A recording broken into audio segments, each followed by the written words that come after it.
There's always existed in Asia these hidden invisible fortunes and people who spend millions of dollars a year on the finest things in life, but do it totally under the radar. How much of my book is based in reality? About 150%.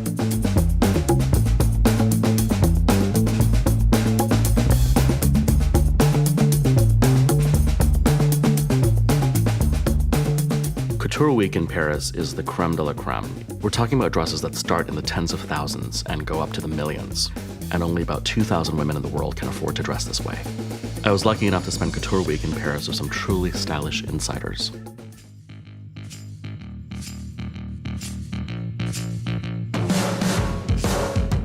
Heart Evangelista. She's really the darling of the Philippines. She's one of the most acclaimed actresses. She's also a really gifted artist. She's had amazing museum shows in the Philippines of her paintings.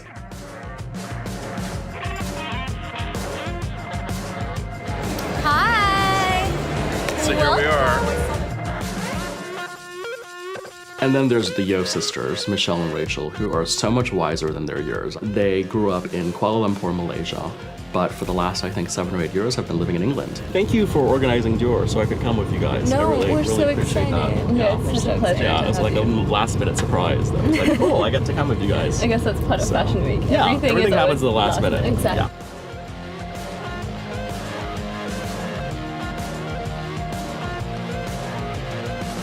Beiping Chang is this dynamo. She, I think, was raised partially in Sydney and in Singapore. She now makes Hong Kong her home, where she's become one of the most important fashion influencers in Asia. It's always nice coming back to Fashion Week and you join your fashion family and see everybody.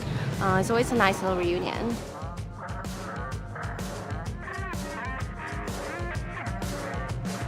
I don't think Americans, for the most part, really understand how this level of Asian women shop. When I see something come down the runway, I know in my gut and in my heart that it's meant to be. I think that connection makes everything more special. Everything's really about this private experience. Couture itself was made to make the client feel special. Exactly. It's made for you. Going to these very exclusive fashion shows and then going for your private fittings.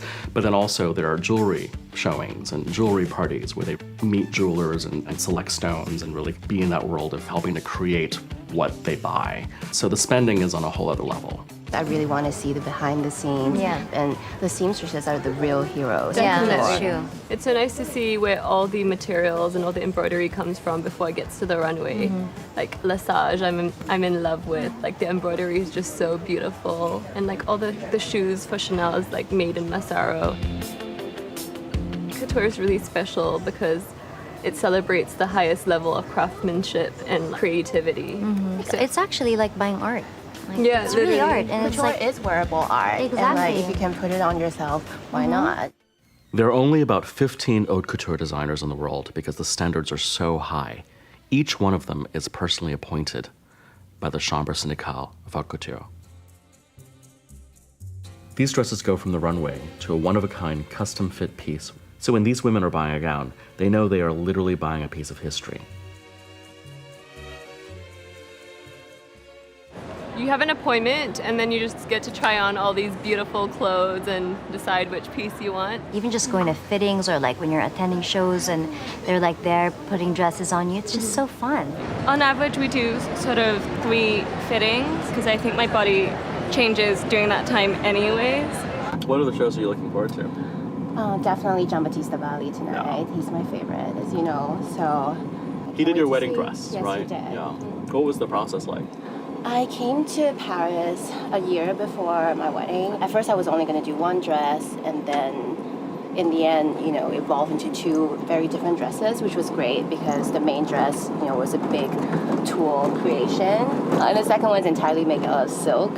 So, and it had these handcrafted petals that he pinned like each petal on. So did he supervise the fittings?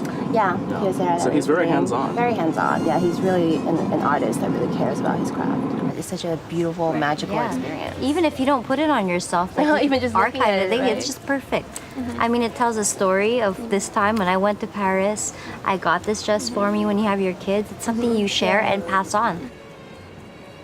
I'm a collector. I love collecting bags, Birkins specifically, and Kelly's. It's a really good investment. You do the most beautiful customizing on Birkins too. You paint on them, don't you? Well, I mean, I when did do. that start?